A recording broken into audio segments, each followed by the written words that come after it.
A very good morning, good afternoon, or good evening, depending on where you're from. I welcome you all back to the session 4 of day 2 on the neuro-hermeneutic approach to literature of the 7-day online international faculty development program on language and literature, a pragmatic approach. I welcome Dr. Saravanan R., Principal and the patron of the program, Dr. Shakila Matthew, Dean Academics, Head Department of English and the convener of the program, Mr. Logesh Kumar S., Administrative Officer, members of faculty of the Department of English of VET Institute of Arts and Science, and the teaching fraternity of English language and literature from around the world to this session. I take much pride in welcoming Dr. Kritika P. The young, vibrant, and dynamic Dr. P. Kritika currently works for the Periyar University PG Extension Center at Dharmapuri as an assistant professor in the Department of English. Understanding the fact that if the mind isn't always ajar, thoughts wouldn't be welcomed, she has paralleled her interest in cognitive social neuroscience into her area of research and obtained her PhD in the Department of English and Foreign Languages at Bharatiya University, Coimbatore. An avid researcher and a prolific writer, Dr. P. Kritika, with untiring efforts, has published 26 papers in international journals and 17 in the international conferences. Her research interests include American literature, cognitive science, and language and communication. Within a short stint of 7 years of teaching experience, she has already ventured as a research supervisor, producing 1 MPhil scholar and guiding 4 PhD candidates and 1 MPhil candidate. Her affinity towards delving into the minds of people has helped her earn an enviable position in the hearts of the students who adore her for inspiring hope, igniting the imagination, and instilling the love for learning in them. Dr. P. Kritika's sojourn through the writer's creative process as it is mirrored in the formal features of literary work and the reader's imaginative reconfiguration of the text and what they share in common have enabled her to embark on the neuro-hermeneutic approach to literature, a topic she will address and introduce us to today. Let us pay heed to what she has to say about this quite a new approach to most of us. You may start over, ma'am. Okay, thank you, Kavya ma'am, for your nice words. First, good afternoon to all. Kavya ma'am, am I audible? Yes, ma'am, you're audible. Okay, fine then. A very good afternoon to all. Hope all are staying safe at home. First, I'd like to thank the VET Institute of Arts and Science and the organizers of this FTP program, Dr. Shakila Matthew and Ms. Kavya, for giving this opportunity. And today I'm with you all to share some insights on neuro-hermeneutics approach to literature. I think this is one of the evolving approach towards literature. To put it in very simple, hermeneutics is a big term. It can be made easy with this title, neuro-cognitive approaches to literature. I think most of the literary persons would be familiar with this approach nowadays. Literature or any kind of literary work is perceived or looked at from a scientific point of view, and that view is called as neurocognitive approach. Next slide, Kavya ma'am. Yes. First, before getting into the topic, I would like to give you a general introduction about the word neurohermeneutics or the neurocognition. So I have taken these two areas. One is cognitive science and the other is hermeneutics. So one is from science and hermeneutics is a philosophical term, and one is from the other branch, philosophy. So how is it possible to combine science and philosophy and literature would be the focus of today's session. So let me begin with the similarities between cognitive sciences and hermeneutics. First, hermeneutics, as we all know, it is all about interpretation. It is a big, vast field. Rather than interpretation, it can be called as meta-interpretation, interpretation about interpretation. So it is from philosophical background, and we interpret to understand something By understanding, we are trying to gain some knowledge from any sacred text or any legal text or any other complex text, and that is hermeneutics. Okay, this is one side, and on the other side, I'm here to talk about cognitive sciences. So cognitive science, as the name suggests, it's part of science.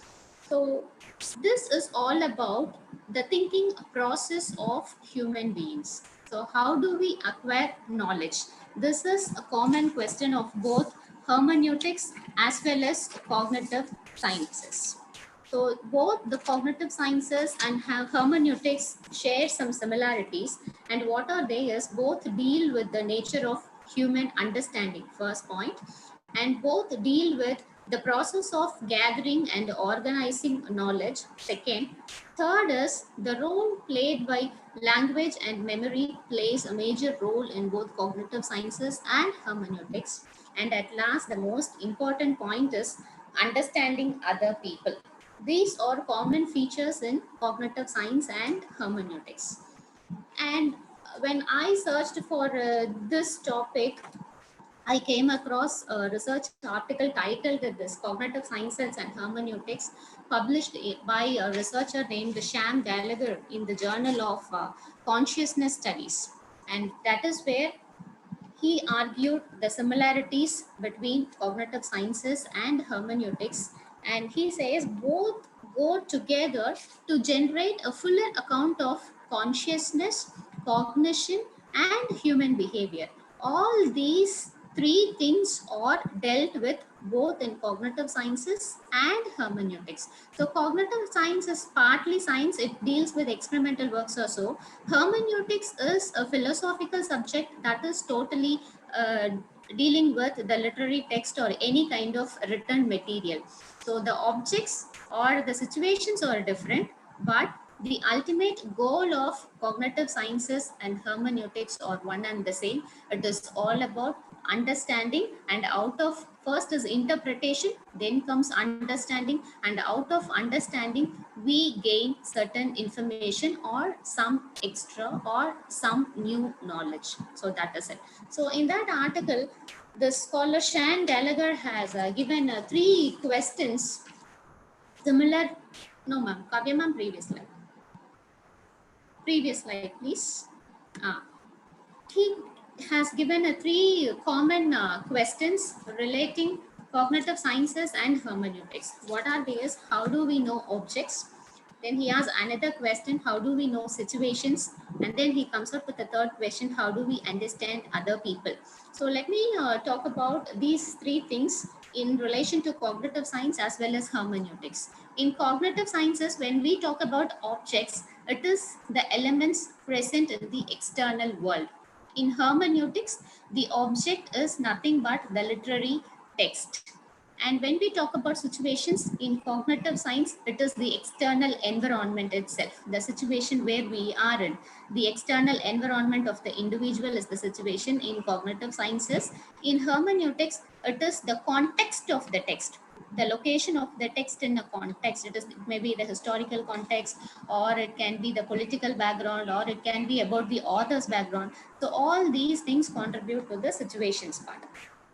And how do we understand other people? So this is a very major question in cognitive science, in hermeneutics, and its extension also in any kind of literary work, especially fiction. That is what I'm going to deal with in my further presentation part. So understanding people is very, very important. So in cognitive sciences, how do we understand other people is we have to step into the mind of others in order to understand them. So that is one thing. Other people contributes other than the individual, the surrounding people. It can be the society, it can be the world, or else or anything else. So hermeneutics is about the literary characters that we are ready to read in a text. So these are the points that has been contributed to show the similarities between cognitive sciences and hermeneutics. Cognitive science is partially science, it's partially psychological, and hermeneutics is partially philosophical, or now because of the appearance of neurocognitive studies or cognitive approaches, hermeneutics is gaining its base from the scientific things. So my presentation today is to show how literature is related to the real life. So always when we want to say some point, we need some strong base. Proof is essential. So for this question today, I'm going to answer with the proof, and the proof I have in my hand is the neurocognitive approach. Next slide, Kavya ma'am, please.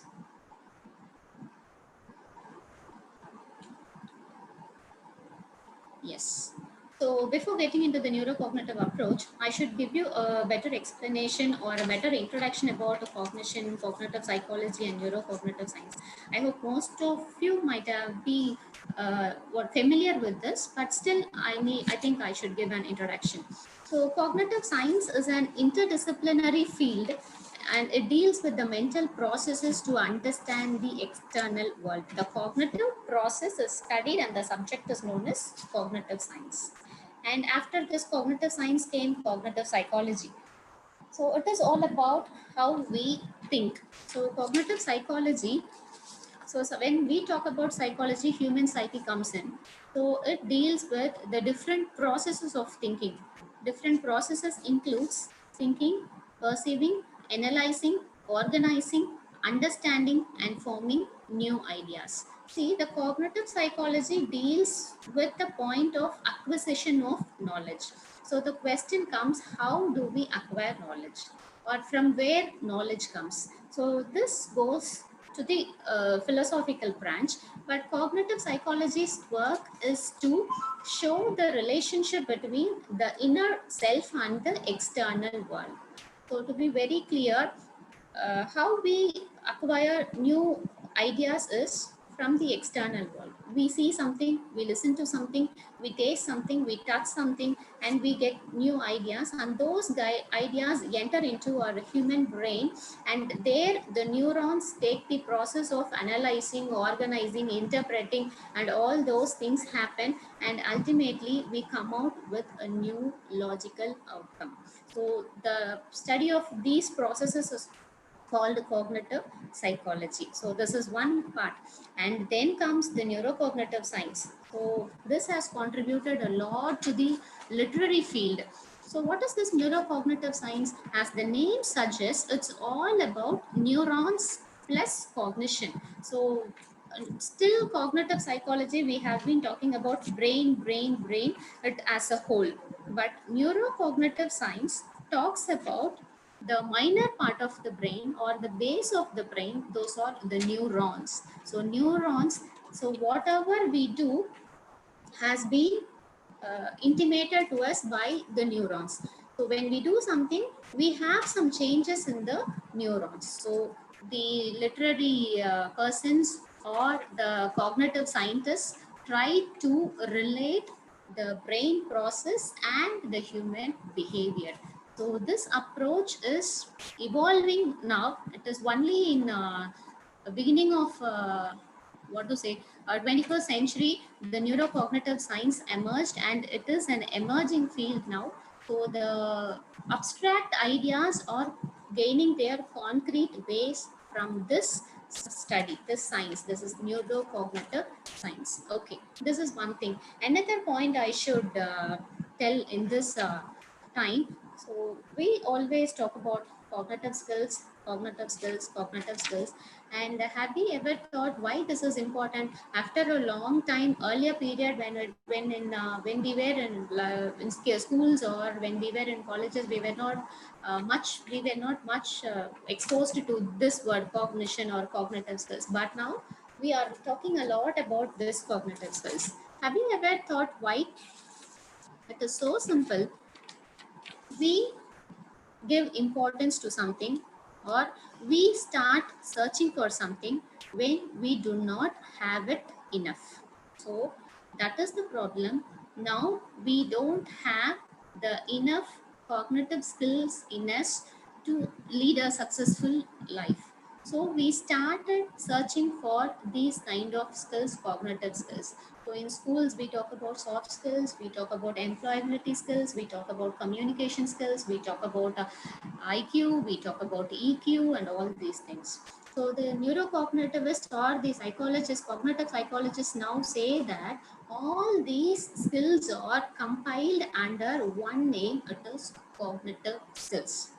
And the importance of the cognitive skills have been showcased by a research outcome. The research has been done in UK, and the researchers have come out with a point that if a country wants to develop economically and socially, if a country wants to prosper, the countries should capitalize on their citizens' cognitive resources. So the point is, for the development, the cognitive skills of the citizens are very, very important.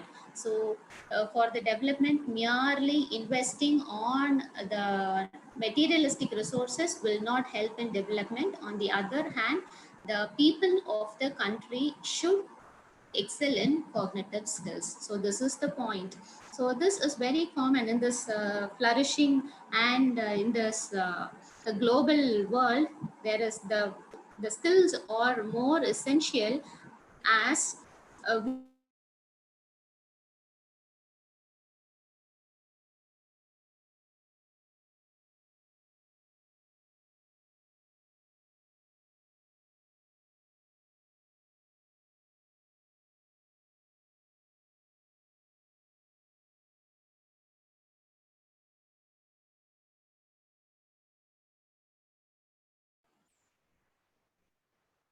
Dear participants, we've lost the feed from the speaker. Kindly wait a minute while we get the speaker back to the session.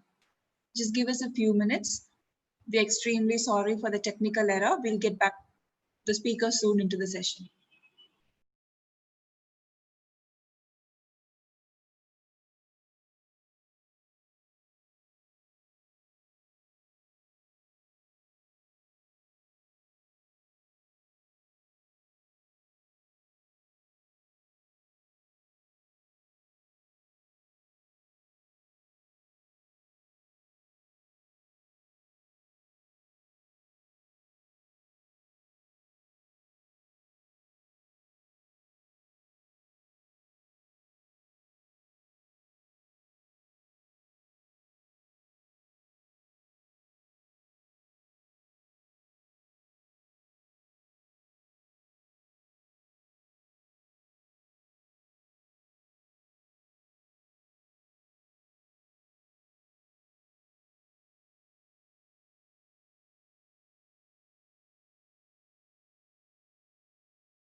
Kritika hello. ma'am, yeah, you're Yeah, audible now, ma'am. You can start. okay. Press. So from where I have to start? uh, okay, let me start with the importance of cognitive skills. Right, I think okay. I stopped there. So cognitive skills are very much important, and the research output has shown that if a country needs to prosper economically and socially, the cognitive resources of the citizens are very much important rather than the materialistic resources. So this shows the essential or the need of cognitive skills in this competitive globalized era.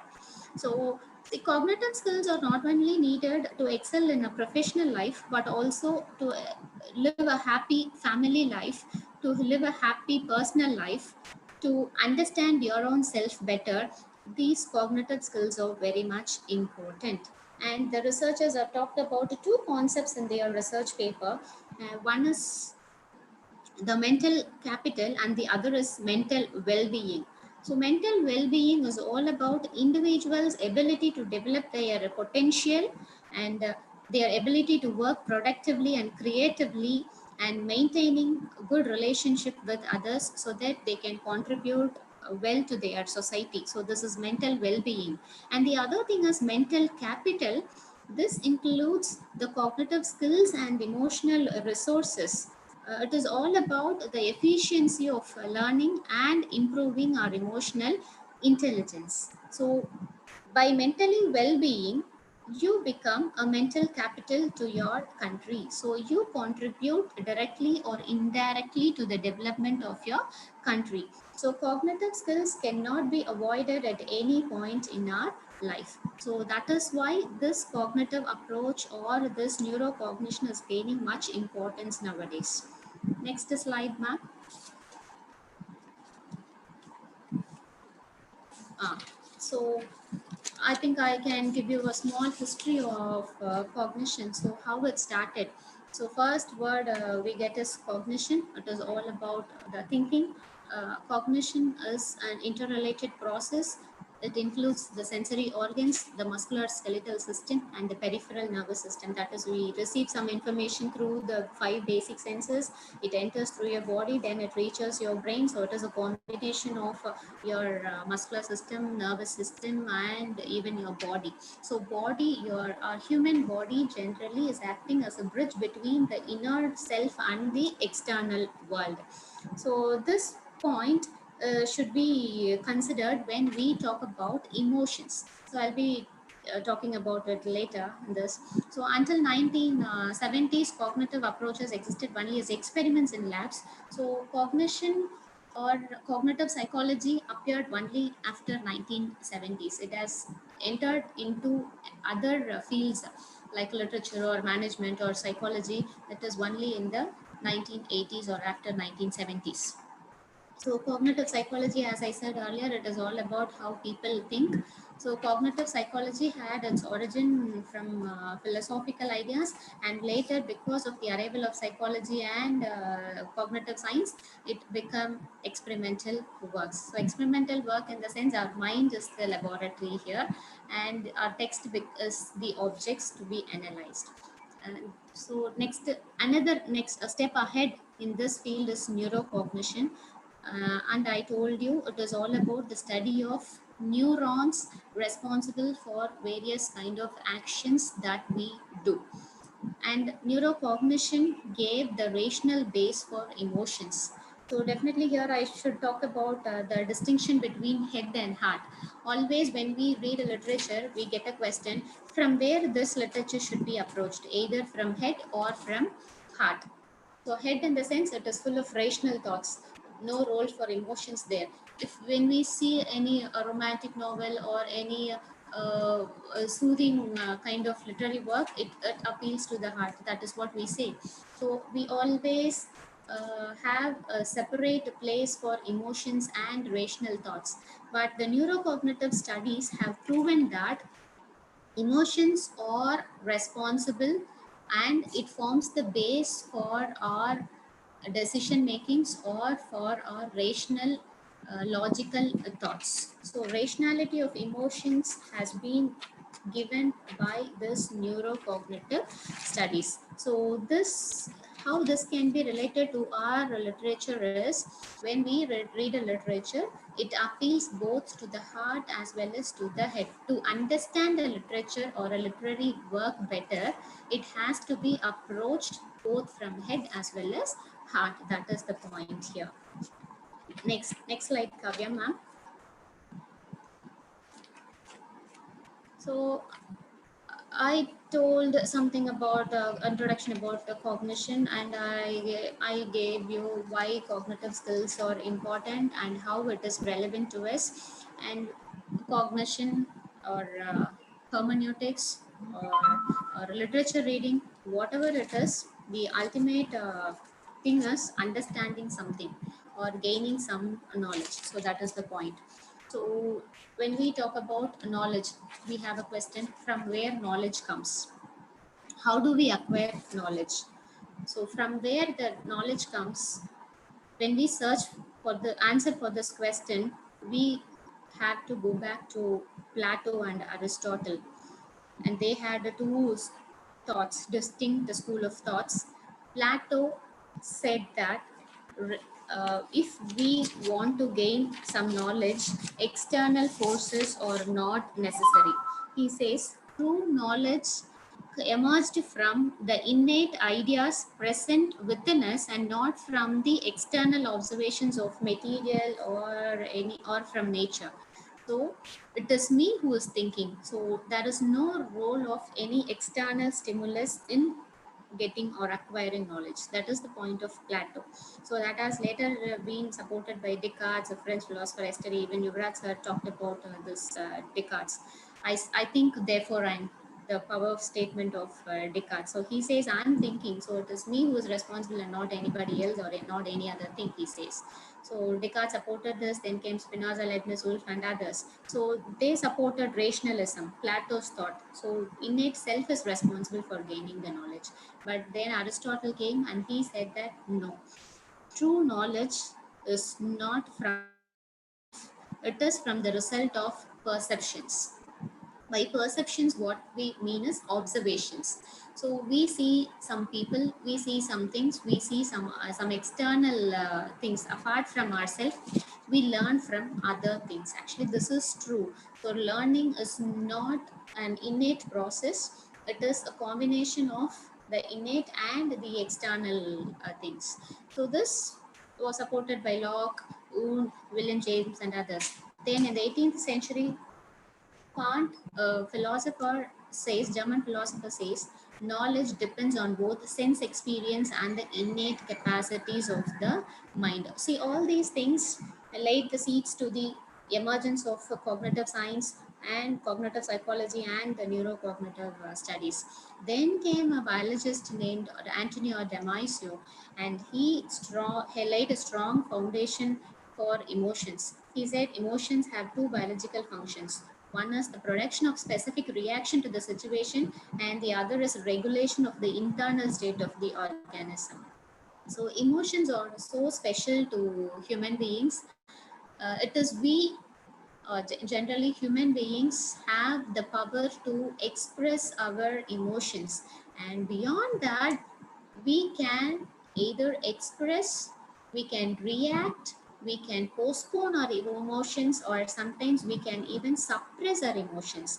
So these qualities are specifically present in human beings, and thinking and controlling of emotions only make human beings unique creatures. So no other animals can do this. So we call ourselves to be a social animals or and all those things, but even then we are emotional beings. So emotions and rational thoughts are definitely related. So this has been experimentally proved by Damasio by studying the neurons of our brain. So this is one point. Okay, next, Kavya ma'am.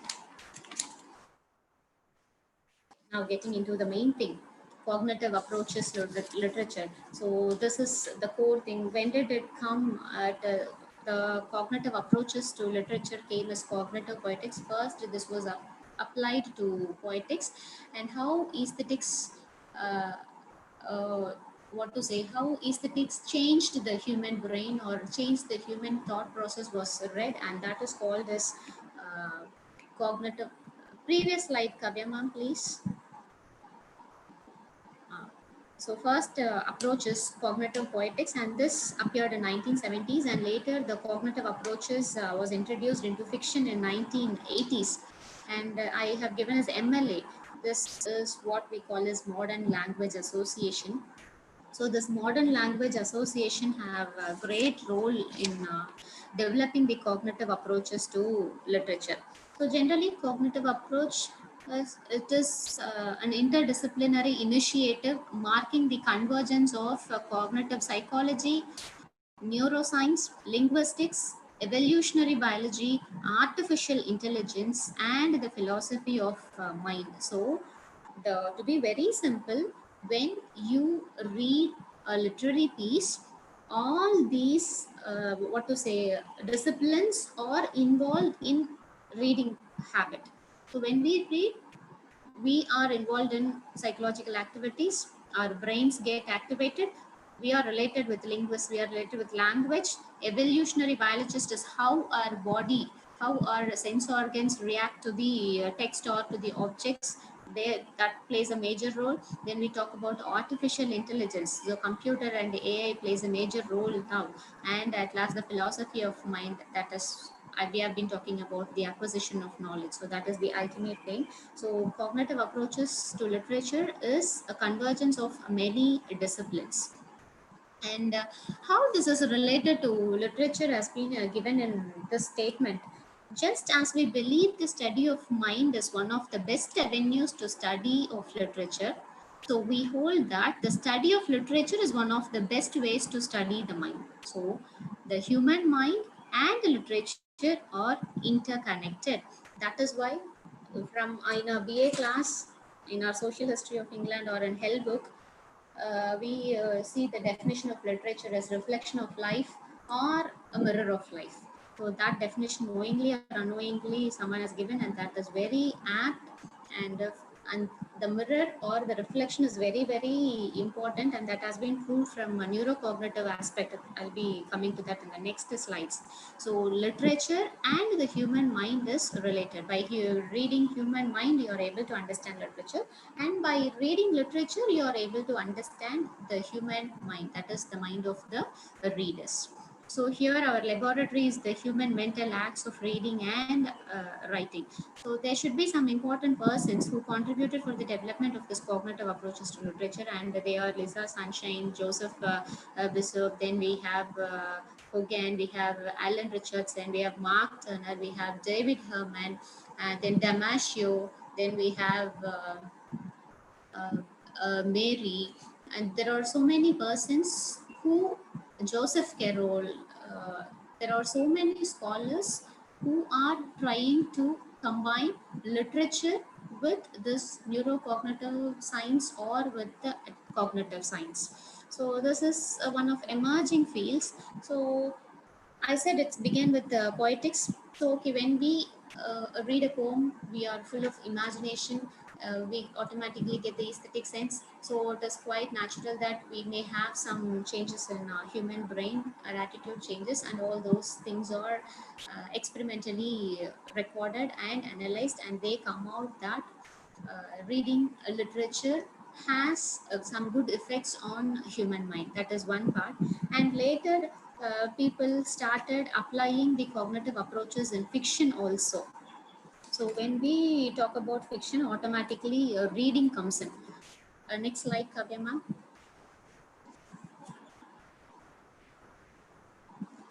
Ah, so fiction and neurocognition. So fiction is a complex thing because it goes for some 100 or 200 or some pages. So it is long process. So the scientists or research scholars had elaborate time to look into the thought process of the readers. And when we talk about fiction, definitely it has to be seen from literary point of view.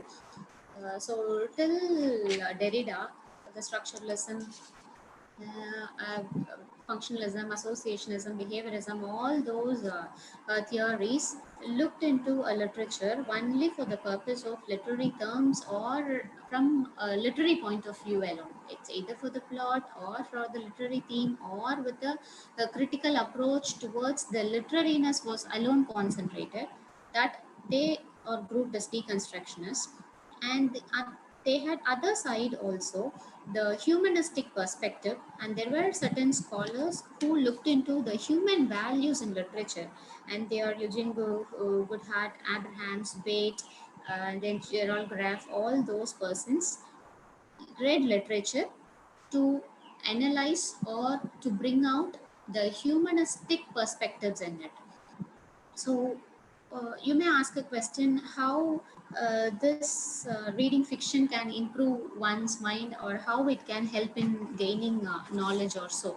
So they have, the cognitive scientists have come out with a theory called schema theory. And what this theory is all about, this theory answers the question how feelings interact with readers' experience. So schema means ideas. So our brain already has stored so many ideas regarding different concepts. So when we read something, we get some ideas either related to the past experience or sometimes a new experience. If it is a new experience or if it is a new idea, if that new idea does not have any relevant information in the human brain, it goes and stores in a separate place. But if we read something that that is relevant to the already existing data. This schema interacts with the past experience or the past memory, and there happens an interpretation and analysis goes on, and ultimately there is a combination of this new and the old ideas, and outcome is a new information. See that is, this can be associated with understanding. So when children see a new thing, for example, we teach them a cat.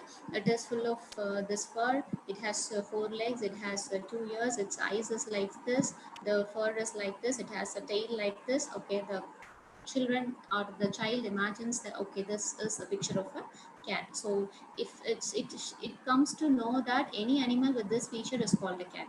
But after some time, when the child comes to see a tiger, it resembles a cat, but it is not the same. So the picture of cat or the information about cat is one schema. When the child sees a tiger or any other creature of cat family, this is something new. Okay, the see, mother told that that is cat, cat will be like that, but this is similar to cat but little different. Than what is this? So there comes a clash. So the past experience or the past memory is existing in your brain. This new information, the picture is, the tail is like this, the color is like this, it is little bigger, and the cat is domestic, this is wild, the what is this? So you have an idea. So the cat is like this, so this is tiger. So cat family, and we have different species. So learning is a process. It is a step-by-step acquisition. So every new knowledge is acquired in this structure, and this is called the schema theory. So this theory answers how feelings interact with readers experience. So very important thing is our past experiences and emotional states affect our interpretation of the information. So definitely our past experience will have an influence on the new information, because there will be, in the beginning there will be a clash. It is only after the clash they will come to a conclusion. So what is the neurocognition trying to tell? So reading fiction, by observing the brain or the neurons of many fiction readers, they came out with the results that reading fiction improves social cognition, it improves empathy, and it reduces stress. See, there are a lot many things. I have limited my things to this social cognition, empathy, because we are relating with literature. So by reading literature, we are able to improve our social cognition. What is social cognition? I have said cognition. What is social cognition? So social cognition is how well you are able to understand other people, how well you are able to cope up with others, how well you are able to accommodate yourself or adjust yourself in the society. So we are not an isolated person. We are not in a one man. We are not living in an island as a one man island. So we have to live with people. We have to work in groups. In family, we have so many members. All of us have different perspectives. So we need to understand and adjust accordingly in order to have a good life. So reading fiction emphasizes or improves this concept, social cognition. Why it is? The literature gives space for ample number of people or ample number of thought process to get into you, because you read a lot many characters in fiction. And especially when we take Virginia Woolf's novels, Stream of Consciousness, at a time we have to sit in five or six thought processes parallelly. We have to, that is very difficult for us to understand even, but that is the reality. Our brain has the capability of doing all those works. So reading fiction improves social cognition is one point, and the next important, very very important thing is empathy. So this is the quality that makes human to be a human. We should have this quality. So empathy, when seen from a cognitive point of view, we have two types. It is, one is cognitive empathy and the other is affective empathy. Cognitive empathy means how we understand others feelings and emotions. Stops with that. That is cognitive. Affective empathy is how we are experiencing the other's feelings and emotions. Both things we do. So one is like a sympathetic and the other is empathetic. So understanding is cognitive, experiencing their feelings is affective empathy. When we read literature, we undergo both these types, either cognitive empathy or affective empathy. This is one thing. And the other thing is, this is more common and universal. Researchers have shown that reading book generally uh, can reduce stress very soon. This has been researched in the University of Sussex, and the researchers have brought the result as reading books can reduce an individual's stress by 68% in 6 minutes. See, this has been proved, and they also claim that this cannot be equaled by doing any other activity. Your favorite activity, maybe by like eating or dancing or listening to music or gardening or sleeping, whatever the activity you do, the stress cannot be reduced to this much level. Only reading can reduce the stress is their research outcome. So reading has great impact on humans mind. So that is the point. So fiction, we read generally only literature students, we uh, get a chance to read literature seriously, but even then, it is sad that we fail to read the literary texts. See, when we talk about cognition and fiction, reading a fiction or reading any kind of work itself is a cognitive process, because you are internalizing others' thoughts, you are analyzing, you are one factor and the text is another factor. So there is a connection between you and the literary text. So this cognition process takes place only when we are involved into the text. But what we do is we always go for an abridged form, we always look for a nutshell, or we go for a summary. We fail to enjoy the literary text, but that has to be changed. See, another point, if in order to develop cognitive skills, we say fiction reading, we say poetic or any kind of reading should be done deeply. It should not be like what to say, a cow grazing the grass. It should not be so. It should be deeply rooted. You should be completely involved in the reading process. So if we do so, definitely the reading process has certain beneficial effects on our human brain. And next slide, Kavya ma'am. Yes, this is the most important one, or it can be called as the crux of this presentation. We always, humanities one side, and I've been talking about cognitive science, neurocognition, it is on the other side. And we always get this question, can humanities and science meet? How these two can be combined? How this can contribute to better understanding? We have this question. So here it is a point. Now I have to give you some information about a human brain, the capacity of a human brain. A normal human brain weighs around 3 pounds or so. In grams, it would be almost about some 1,500 or 1,800 something. That's not 2% of a human weight is contributed by a human brain. So this lump of flesh which you can hold in your palm is a miracle as well as a mystery. So this brain is able to think about the existence of God. It is able to question about the what to say the universe.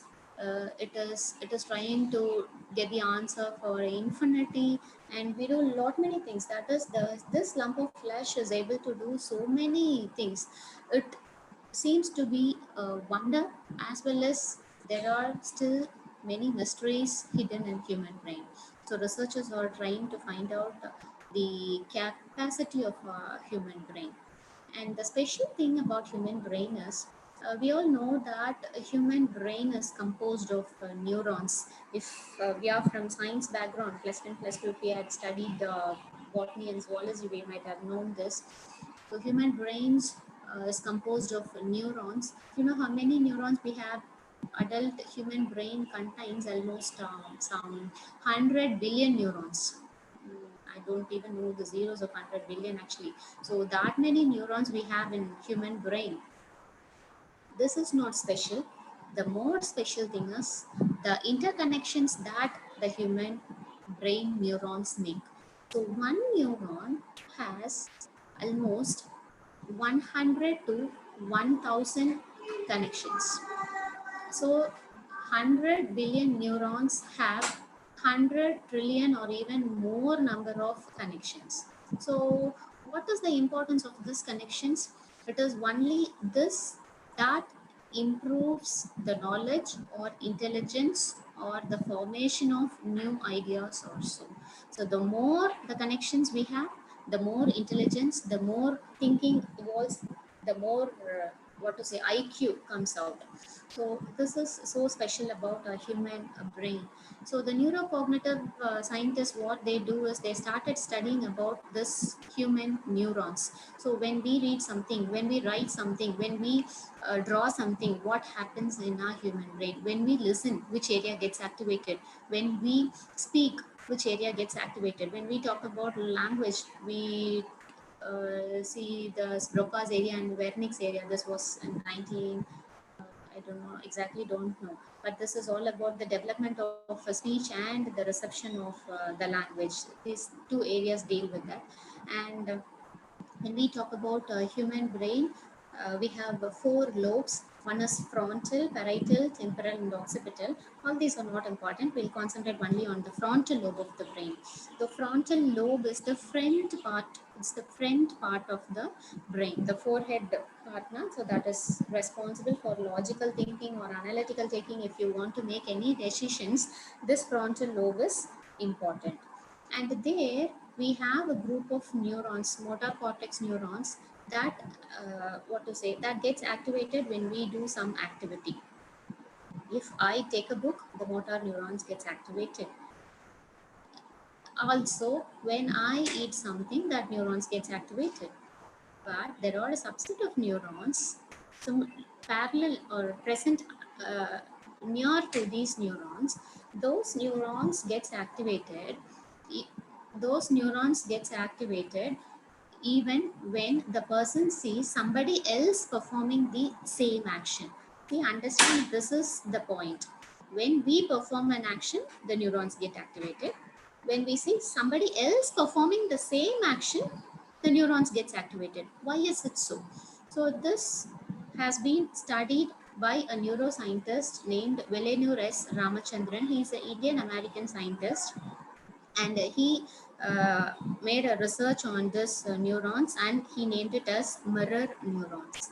Actually this neurons was found out by an Italian researchers. They found it in monkeys. When a monkey was eating a peanut, certain neurons gets activated, and it has been recorded. And a monkey sitting near to that eating monkey, this the sitting monkey did not actually eat the peanuts, but when it sees the other monkey eating the peanut, the same neurons gets activated in this monkey. So this forms the base for empathy, theory of mind. So we define literature as mirror of life, reflection of life. We have a close association of ourselves with the literary characters. We feel sympathetic, we feel empathetic, we feel happy, we feel sad. The same thing happens when we see a movie. If we see a thriller, we also have the feeling of fear and anxiety, all those things. If we see a jovial movie, we feel happy. When we come out, we feel so relaxed. And why all these things are happening is because we are able to put ourselves into the character's shoes. This is how we define empathy, putting yourself in other shoes. So the mirror neurons plays an important role in bringing out the scientific base for empathy. So far I have been telling social cognition has been improved, empathy has been improved, and stress has been reduced when you read. So how all these things are possible is only because of this neuronical studies. And he doesn't stop here. Villanur S. Ramachandran says that culture and civilization even evolved from these neurons. How? For example, he says, and another important thing is he talks about the process of imitation and emulation, mimicry. All these things are based for learning process. See, as a child, we learn by imitating something. Even now, we learn many things by imitating. Imitation is very common, and he says this imitation happens in us only because of this mirror neurons.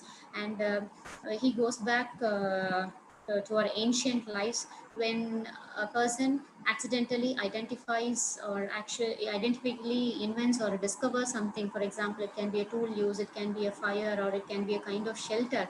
It doesn't stop with that one particular person. It is spread across, as well as it spread vertically down the generations. So imitation, so when a person does an activity, person who is watching that imitated, and that's how all these things were carried out through generations and to all people. So there was a very vertical transmission as well as a horizontal transmission. So tool use was like that, fire was like that, shelter was like that. And here again, when we talk about this, we have to talk about the two theories. One is Darwinian theory and the other is Lamarckian theory.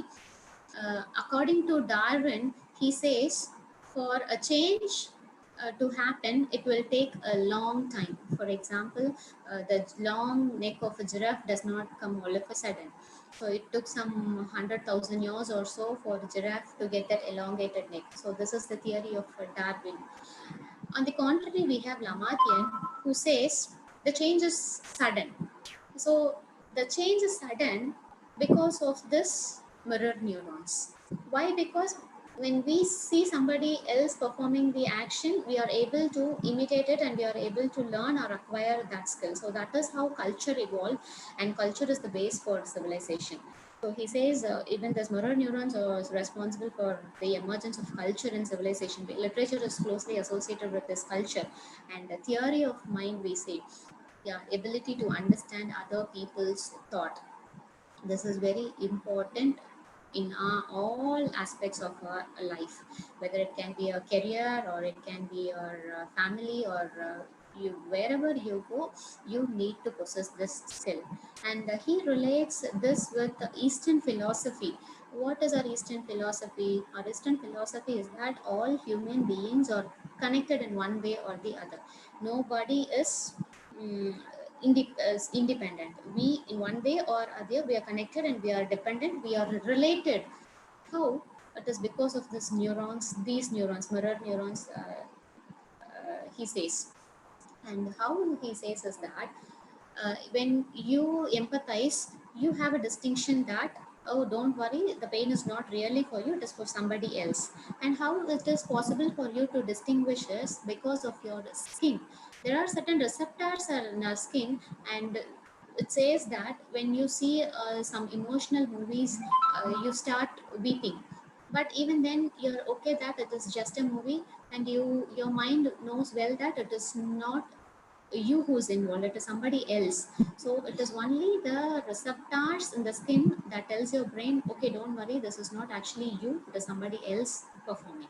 So you have this distinction, and he says if the skin is removed, there will be no distinction between you and others.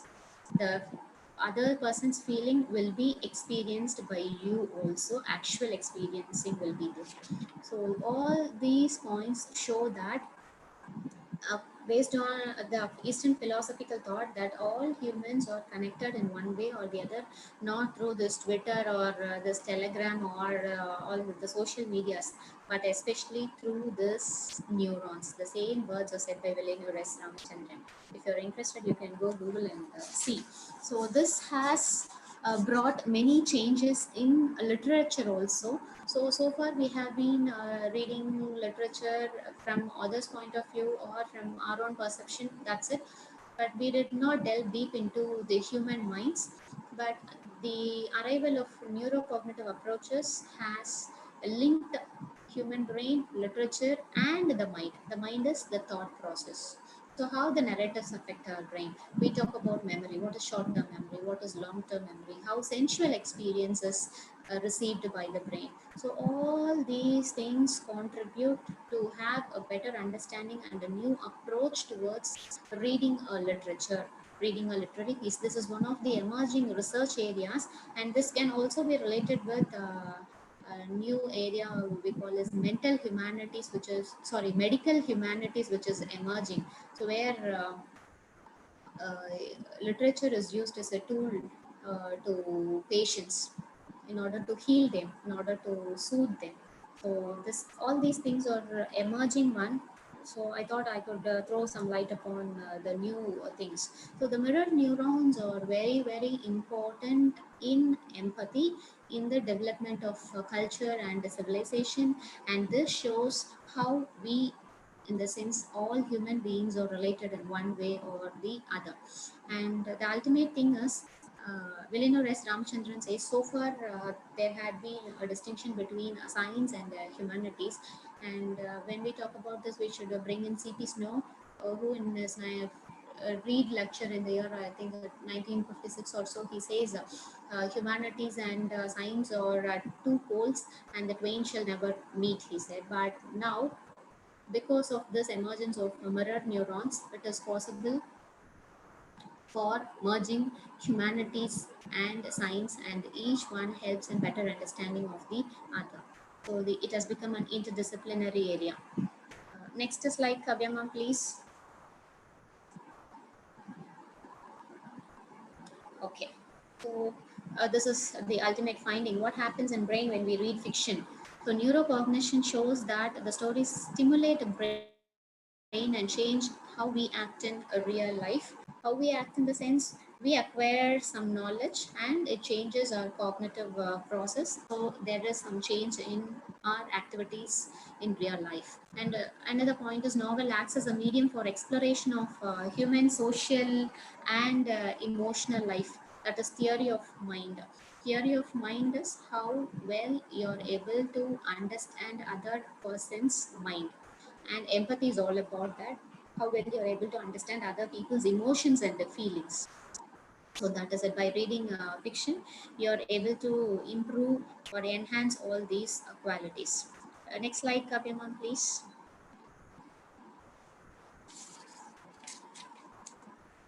Yes, this is very important. Uh, Very important in the sense I'm nearing my concluding part. So I would like to show, so far I have been talking about cognitive approaches to literature, what impact the brain had on reading literary pieces. And this is all about the recent researches that has come out with some effectual points. So what the first idea is, reading Shakespeare has dramatic effect on brain. This is a result of a research done in University of Liverpool. And the main idea of this, how the point is very clear, how reading literature, especially Shakespeare, has a dramatic effect on brain. So a neurocognitive study of Shakespeare plays shows that Shakespeare is known for playing with words. So he uses different kinds of words, verbs instead of nouns, nouns instead of verbs, and he uses words from Old English or Middle English or so. So the neurocognitive studies show that when the mind, or when the brain comes into contact with a odd word in a normal context, it doesn't stop there. It doesn't get bored. What it does is the brain becomes more active. It starts working to find the relationship or the meaning of that word. So what is it? What is it? What it is? The brain starts working. So that is, so the what that is what this research is all about. Reading Shakespeare has a dramatic effect on brain. An example has been given from the text Coriolanus. That is a phrase used in this drama. He goaded me. This is word of Coriolanus, and goaded is a word that we don't have in English. This is not a normal word, but this has been used by Shakespeare. We've when we read, we don't actually get to know what this actually means. He guarded me, whether he protected me or we, or what is he trying to tell is not known. But the actual meaning is he treated me like a god. So when we come across these kind of new words, our brain gets much activated. It is like a jigsaw puzzle. When we can easily fit the puzzle, the game becomes bored. When we do not have the exact match, we keep on searching until we come with the correct one. The same activity is carried out by brain when it fails to understand what to say, the word, or when it fails to relate with the context. So this reading Shakespeare has dramatic effect on a brain. So this is a major point to prove our approach, how cognitive approach helps in improving the mind or improving the cognitive process of people. So reading literature definitely enhances the thinking process. And definitely I have to bring in another example. Listening to the spoken words provide important health benefits. Actually, this is also a research outcome carried out in University of Liverpool, and they have come out they in the sense Jane Davis. She is the director of the Readers Organization (TRO).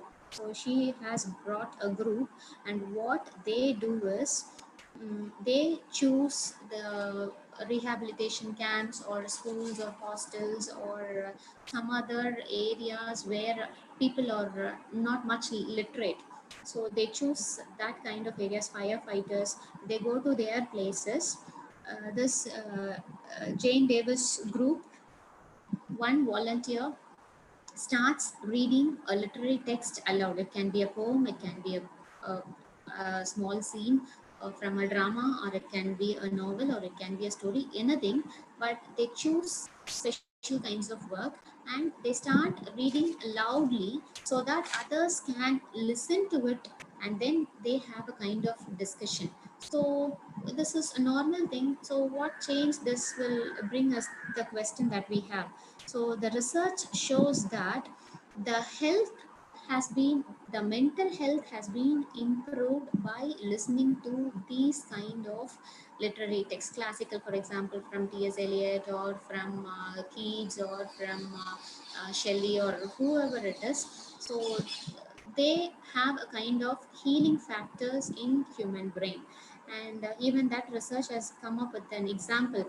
So I have brought in Barbara. So she is a colleague of this Jane Davis, and she is a group member of this readers organization.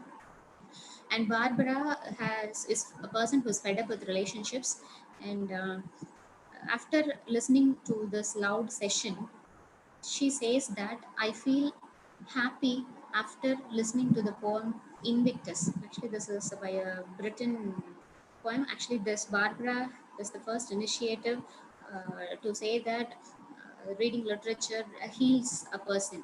She comes out openly and says, so I feel happy after listening to this poem Invictus. See, I have given the stanza of Invictus also so that you can have a look at it and see how confidence level boosts when we read this. I'm the master of my fate and I'm the captain of my soul. So nobody else is responsible for this. So I have to live for my own self. So I can live on my own self. That kind of confidence gets in. So self-confidence, she says self-confidence improves, and I feel happy to be alone after reading this. Actually, the same poem has been recited often by Nelson Mandela when he was imprisoned in Robben Island for almost 18 years or so. Totally, he has been in prison for 27 years or so.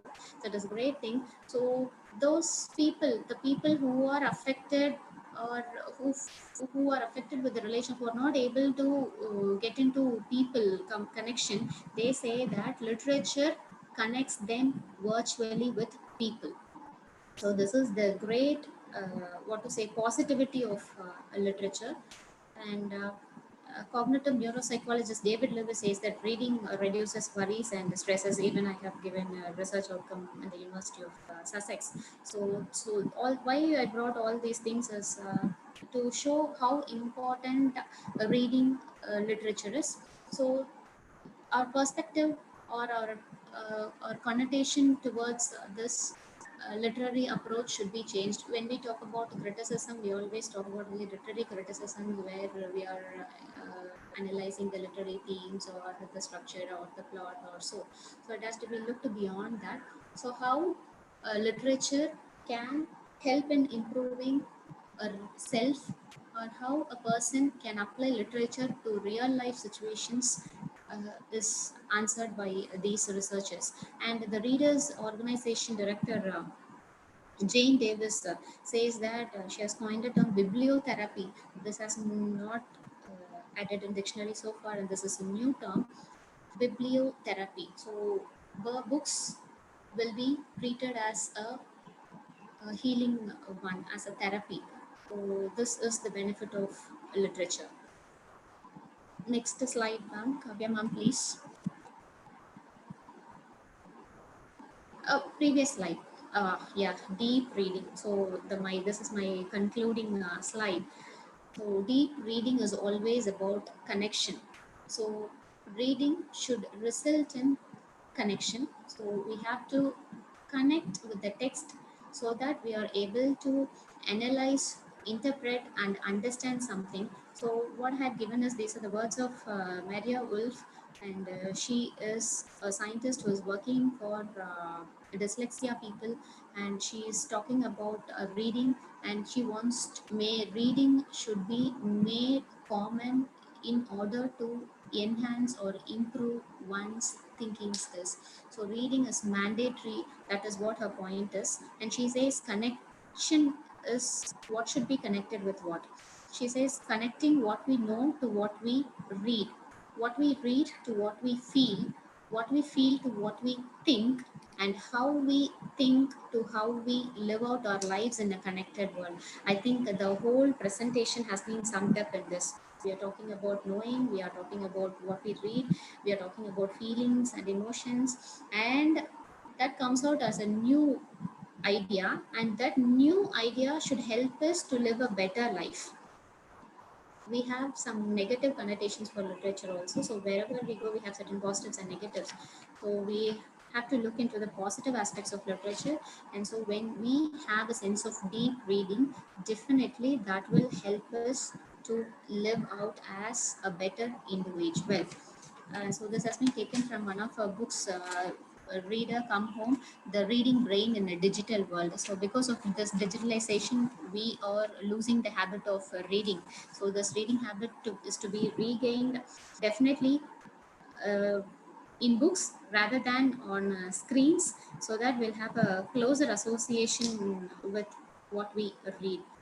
So my point is that finally what is that I'm trying to tell is literature has a close associationship with human life, and reading literature definitely can enhance one's life, and literature and science can be integrated for a better understanding of literary perspectives.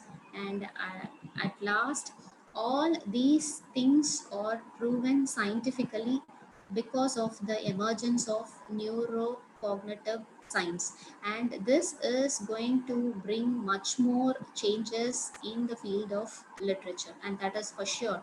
So this is emerging. The researchers who are planning to, if there are researchers who are planning to take up research, or since this is an FDP, all of us are faculty members, so I think it's right time for us to emerge into a new perspective of literature by applying this cognitive theories. Or now we talk about the transdisciplinary studies, interdisciplinary studies and all. So this can be a beginning point. There are a lot more areas to be ventured in this field.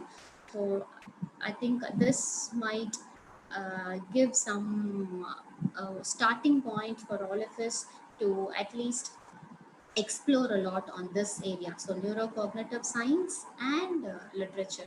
I think I have justified the title neurohermeneutics, and I did not enter into hermeneutics totally. I took the word hermeneutics for the term interpretation alone. So how to interpret a literary piece from a neurocognitive perspective, and what will happen if we read literature, and how it helps in developing ourselves. So I think this was the core aim of this presentation. Thank you.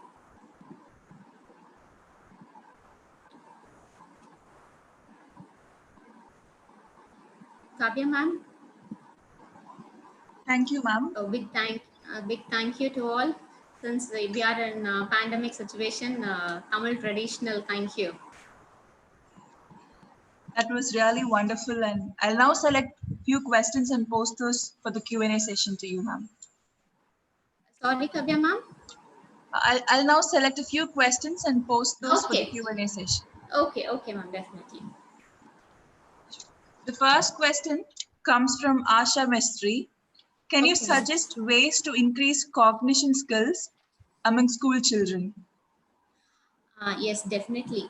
Among school children, how the cognition, I failed to say this point.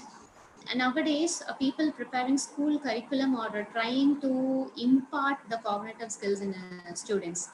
The plan is the children should be made to read the text first thing, and the learning process should not be a kind of rote learning. A rote learning is what generally we do, generally in the sense we prepare an essay for a poem or a summary.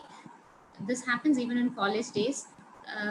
We have a pre-prepared answer. Whatever question comes regarding that one, we write only this thing because we have limited our knowledge or we have limited our thinking towards that particular text.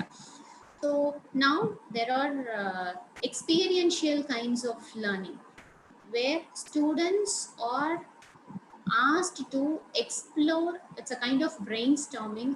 Children are asked to explore the specific area, and very important thing is the children or the students or the learners should always try to relate what they have learned with the real life situation.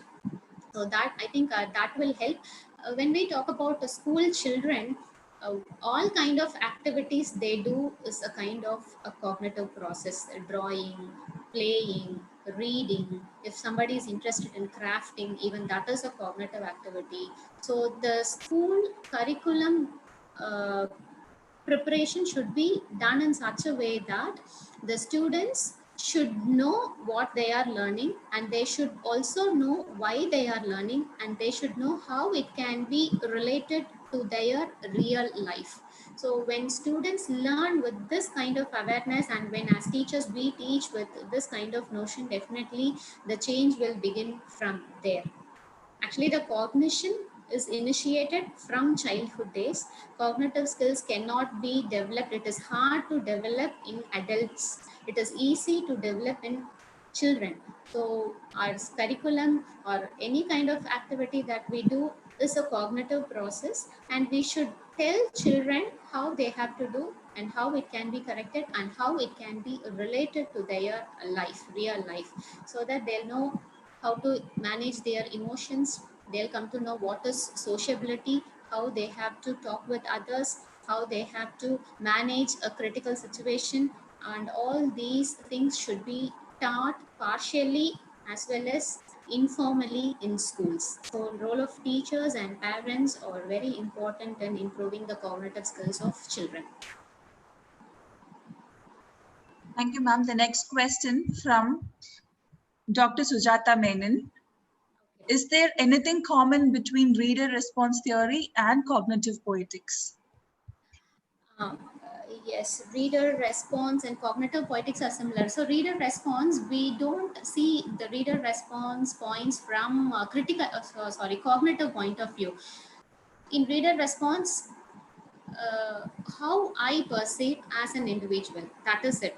We don't relate it either with the neurons or what happens in the brain. All these things are not touched, but there can be certain similarities between a reader response theory and cognitive sciences, definitely.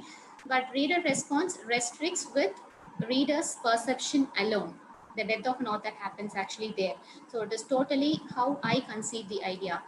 So the cognitive poetics is to the next level. So how I perceive. So what is my perception is reader response. How I perceive is, how do I perceive or how do I understand is cognitive poetics or cognitive sciences. Next I think question is from a I'm clear. YouTube viewer. The next question is from a Yes, YouTube ma'am. viewer by the name Yes, Ahmed ma'am. Fawzan. How does Yes. neurocognition affect language literacy? Language literacy, this is very important. Neurocognition, I forgot to tell this actually. Thanks for this question, participant. I talked about mirror neurons now. So I talked about language, I talked about tool use and all those things. The neurons are very much responsible for any kind of learning, basically through imitation or acquisition from external things. So when I talk about mirror neurons, I fail to say one thing. When our frontal neurons get affected in the frontal lobe, the mirror neurons, if it is affected, we have this problem autism, where we fail to understand others, we fail to empathize with others. The language becomes problematic. Why? Because the frontal lobe, the mirror neurons, have connection with the Broca's area and the Wernicke's area. So I said now all are interconnected. So this neurocognitive science, so each and every neuron is studied for certain activity. So what researchers do is they take an affected brain, and if I have certain defect, my brain will be studied. So I have this problem, so which neuron is responsible for this, so what can be done to this. So this is under study. This will be studied by neurocognition. And more about language literacy, I think language is mostly learned through imitation. So cognitive skills are very, very important in acquisition of language. We talk about metacognition. Metacognition is thinking about thinking. So how we imitate and how we produce it is very important.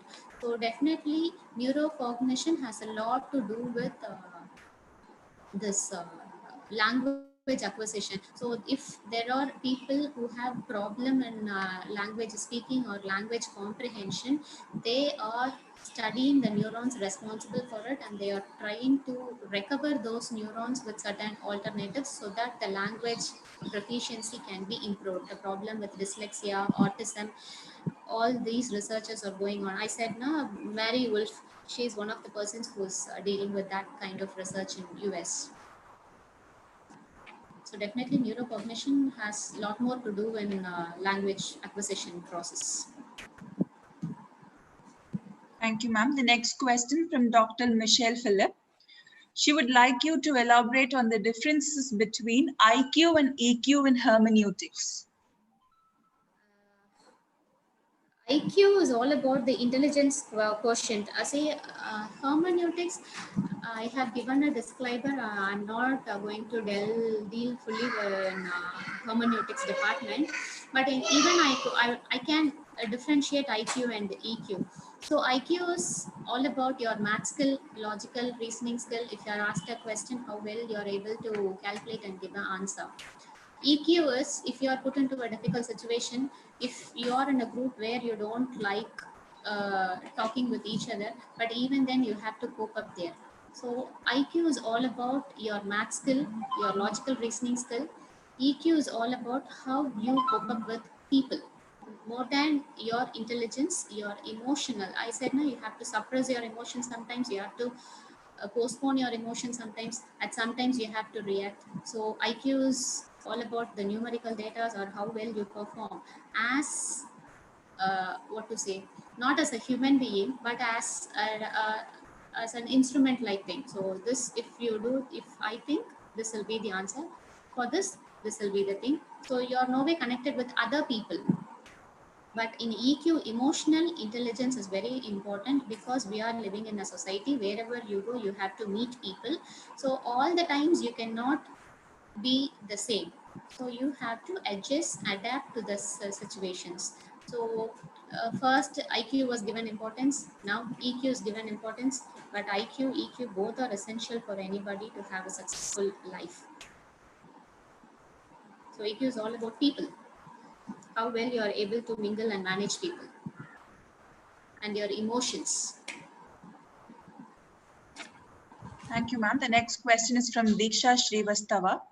How to justify or test the reliability of the neurocognitive hermeneutic research? I don't get the question. Reliability in the sense, uh, I think they're asking if this approach is reliable, if is it justifiable. justifiable. Why not? It is for that I have given the full explanation. Hermeneutics. The very first slide is about that. See, hermeneutics discipline is one thing, it is all about interpretation. Why do we interpret? In order to understand something, in order to acquire new knowledge. And the cognitive science is also about that. Why this cognitive approaches to literature? In order to have a better understanding about our own self and also about the human knowledge. It answers the question how. For we simply, when we say empathy, what is empathy? It is all about realizing others. So how is it possible? When we get a question, we get the point from neurocognitive studies to show that there are certain neurons called mirror neurons, and this is responsible for this. So this has been recorded and studied. So I think definitely cognitive sciences and hermeneutics can go together parallelly, because they both try to understand something, both try to acquire some extra information or new knowledge. So each can help other in one way or the other. Hermeneutics and cognitive sciences can go hand in hand for a better understanding. Thank you, ma'am. The next question from Shreya Rai. Can Ulysses, the novel by James Joyce, be read with this perspective since Bildungsroman is seen in it? Definitely. Bildungsroman is all about adolescence. It's a development from adolescence to adult. And when I see this from neurocognitive perspective, point to be noted is that uh, adolescent brain is in the developing stage in our teenage. So adolescence brain is developing. Once we become adults, it stops growing.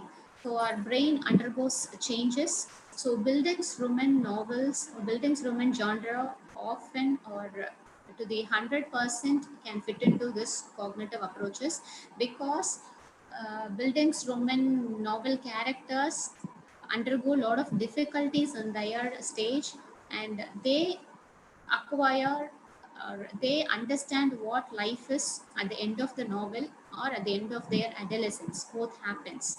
So what happens in their mind, or how their thought process happens, or how they learn to live up their life, is can be well explained through cognitive approaches. Definitely it can be done. Thank you, ma'am. The next question.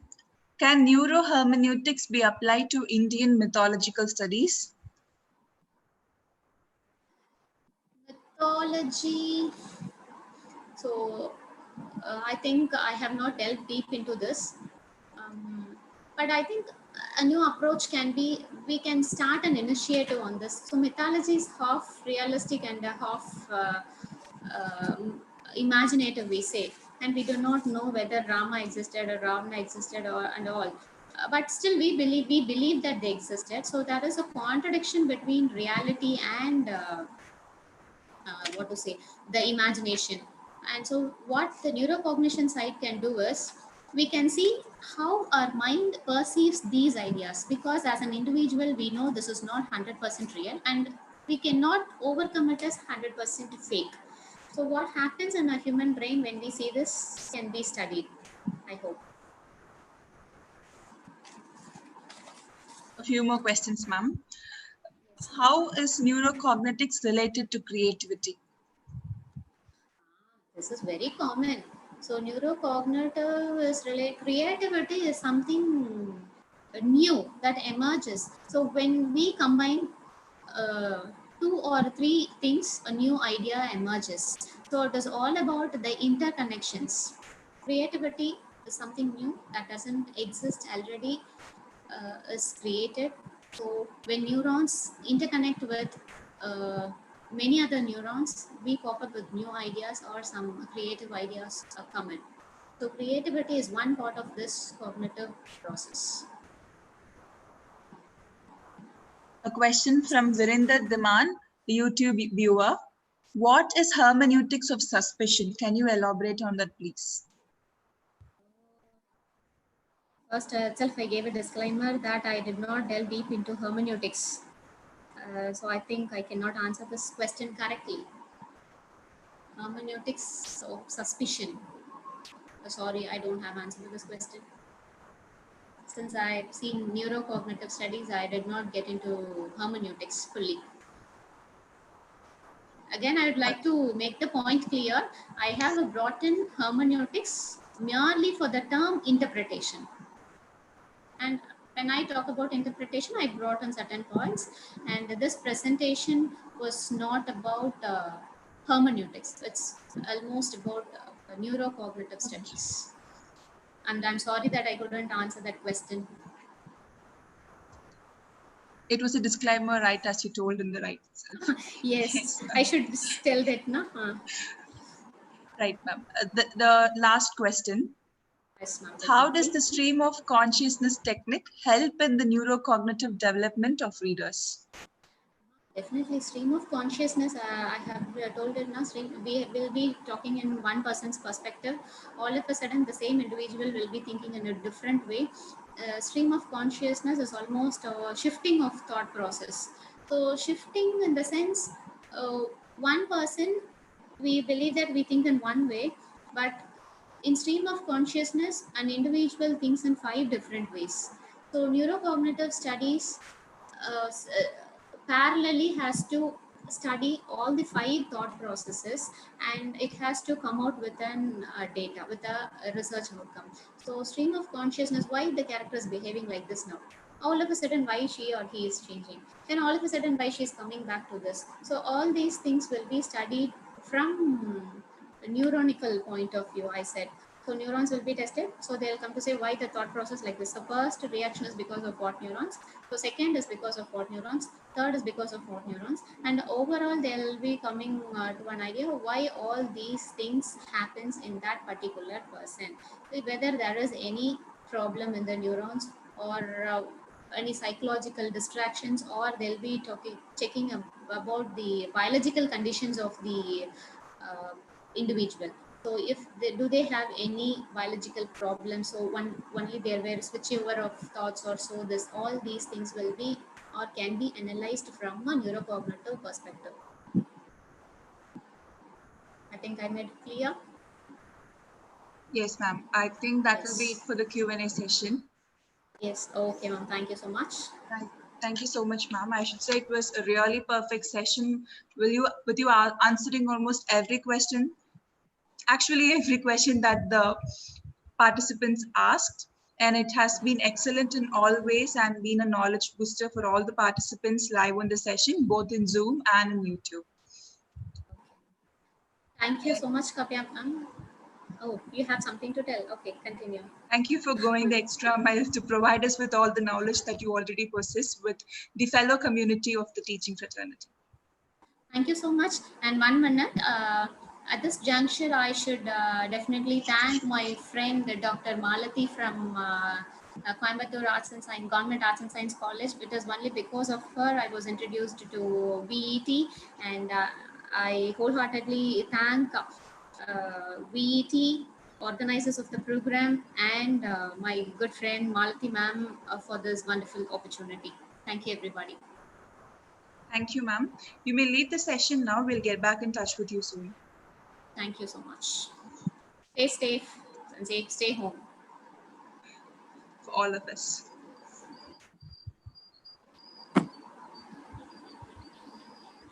Dear participants, the link to post your attendance feedback is now posted in the chat box of both and the Zoom and the YouTube chat section. Yes, என்ன leave பண்ண சொல்லிட்டாங்க meeting meeting